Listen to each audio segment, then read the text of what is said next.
ఎకరాల జాగాను 13 కోట్లు పెట్టాడు సేకరణ చేసిన అధ్యక్ష. పొల్యూషన్ సంబంధించినటువంటి అన్ని అనుమతులు వచ్చినాయి. వాటర్ శాంక్షన్ తీసుకున్నాం. దానికి సంబంధించిన పర్యావరణ అనుమతులతో పాటుగా మొత్తం అనుమతులు వచ్చాయి అధ్యక్ష. మేము చేస్తలేమని గౌరవ సభ్యులు వేరే ఈ సభలలో పేరు రద్దు కాబట్టి చెప్తాను. నేను చెప్పినాక చెప్పు సార్, చెప్పు సార్.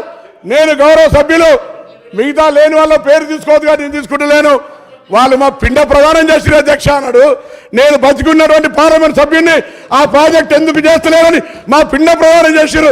ఇవాళ వీళ్ళు 10 ఏళ్ళ అధికారులు మేమేం చేయాలి అధ్యక్ష? వీళ్ళకి ఇవాళ ఆ ప్రాజెక్ట్ ఎందుకు కట్టాలి? బొగ్గులేని యాదాద్రి భద్రత చేస్తారు. నాకు సింగరేణి నాకు కూత వేటలు ఉంటుంది. నా ప్రాజెక్ట్ ఎదురు ఎందుకు చేయాలి అధ్యక్ష? 432 ఎకరాల జాగా సేకరించి ఎదగట్లేదు ఉంది అధ్యక్ష. దానికి పర్యావరణ అనుమతులు కాదంటే మీకు పేపర్ పంపిస్తా. పర్యావరణ అనుమతులు లోయర్ మేనర్ నుంచి నీటి శాంక్షన్ ఎవ్రీథింగ్ పబ్లిక్ హియరింగ్ కూడా అయింది అధ్యక్ష. పబ్లిక్ అరే రన్నింగ్ కామెంటరీ మంత్రివి గౌరవనీయుడివి నువ్వు ఇట్లా రన్నింగ్ కామెంటరీ చేసేట మీరు? నేను అడుగుతాను సభాధ్యక్ష, ఇది మర్యాద కాదు.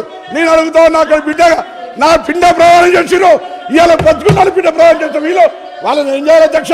వాళ్ళకి బాధ్యత లేదా అడుగుతాను. 10 ఏళ్ళలో వీళ్ళు తెలంగాణలో మేము పొడిచినాం, మేము తెచ్చినాం, మేము బంగారు తెలంగాణ ఇచ్చాం. ఏం చేసిన అధ్యక్ష 10 ఏళ్ళలో ఎందుకు చేయాలి?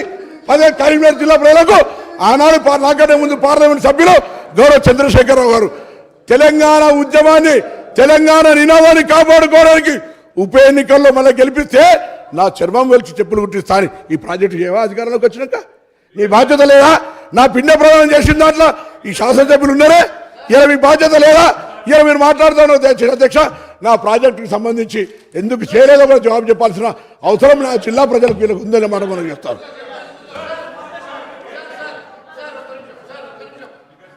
కేటీఆర్